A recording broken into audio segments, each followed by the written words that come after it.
Nah, lanjut untuk perhitungan beban bonus pemasaran. Nah, untuk beban bonus pemasaran kan auditor kliennya itu mengakui sebesar 244.134.000. Nah, ini dapatkan dari income statement yang tadi. Itu dirinci ternyata si klien ini menghitung atau mengakui beban bonus pemasaran itu secara net, padahal yang benar kan diakui secara gross.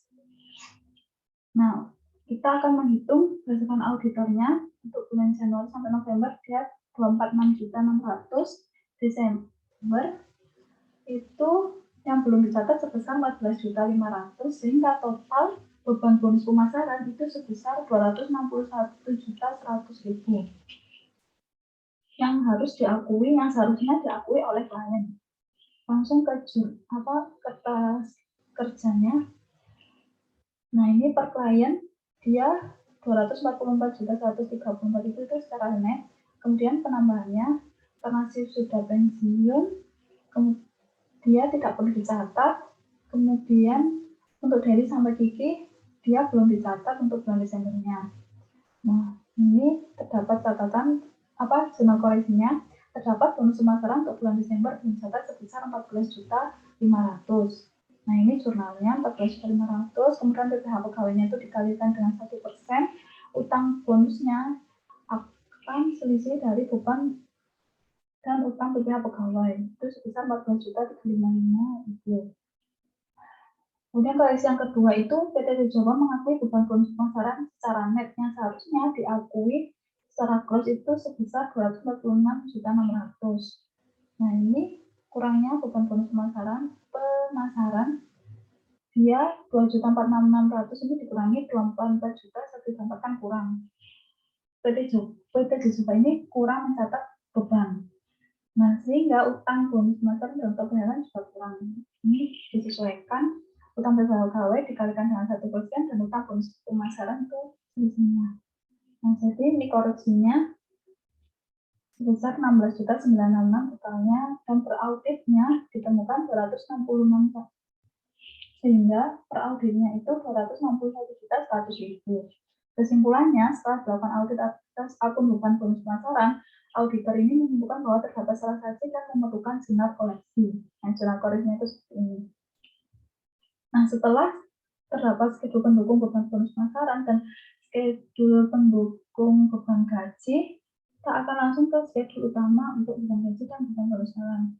Nah, perkaliannya tadi yang jumlah 5 miliar dapat hari ini, yang ini poin totalnya ini dimasukkan ke sini 5 miliar, debitnya 404.300.000, kreditnya 1.435.600.000, dan per auditnya dibuka segini. Dan beban bonus pemasaran juga sama, diambil di nilai bukunya ini seperti ini. Nah, ini parenya 16.966, per auditnya dapat 261.100.000.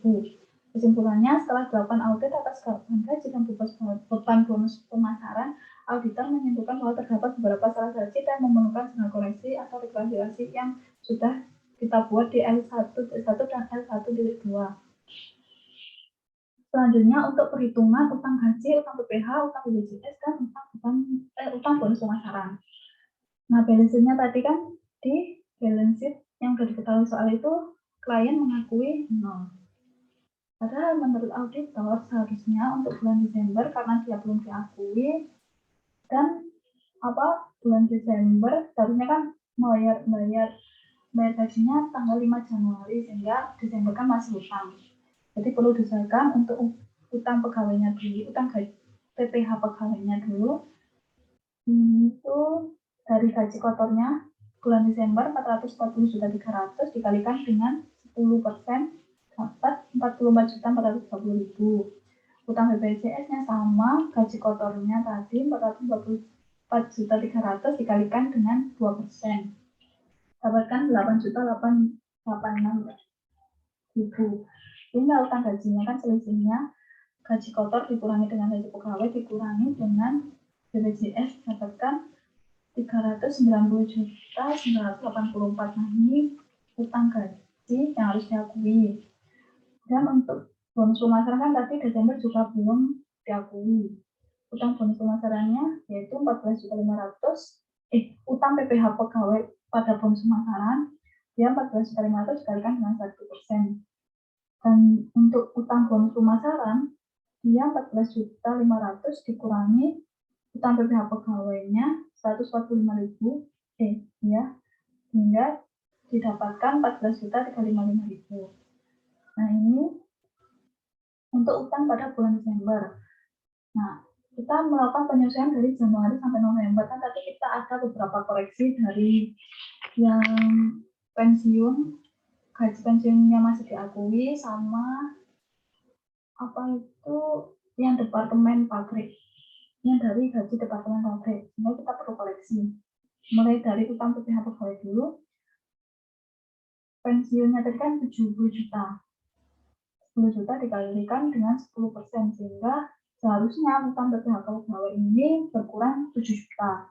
Dan utang BPJS sama 70 juta dikali 2%, seharusnya utang BPJS ini berkurang 1.400.000. Nah, sehingga selisihnya 70 juta dikurangi 7 juta dikurangi 1.400.000 itu kan 61.600.000. Dan seharusnya klien utang gaji itu berkurang sebesar ini 61.600.000. Bahkan untuk di utang pemasaran, utang PPh pada pemasaran dulu ya, itu kan dia klien mengakui secara net, sedangkan seharusnya kan mengakui secara gross, sehingga dapat disimpulkan bahwa utang PPh pegawai pada bonusnya itu dia understate. Kliennya tuh mengakuinya secara understate. Jadi kan dia kurang sebesar klien itu kurang mencatat sebesar 24.600.000 dikurangi 24 juta 134 dikalikan dengan 1%. Karena tadi coba gunanya kan 1%. Nah, dia klien kurang sebesar 24.660.000. Sama dengan utang PPh pegawai bonus pemasaran, utang bonus pemasarannya dia dikalikan dengan selisihnya ini dikalikan dengan 99%, karena 1%-nya kan tadi milik di utang PPh pegawai. Nah, langsung kita schedule masuk ke schedule utama. Utang gajinya tadi kan 61.600 berkurang 61.600 ini dari pensiun. Utang PPh pegawai ini juga dari pensiun, BPJS-nya dari pensiun. Dan utang gajinya ini dari tadi yang bulan Desember belum dicatat, utang BPJS juga sama, dari bulan Desember belum dicatat, dan utang bonus pemasarannya tadi kita udah hitung harusnya dihapus secara gross kan. Karena si klien mengaku secara net tadi, sehingga kan utang bonus pemasarannya harus bertambah. Sama utang PPh pegawai dari bulan Desember sama dari bonus pemasarannya.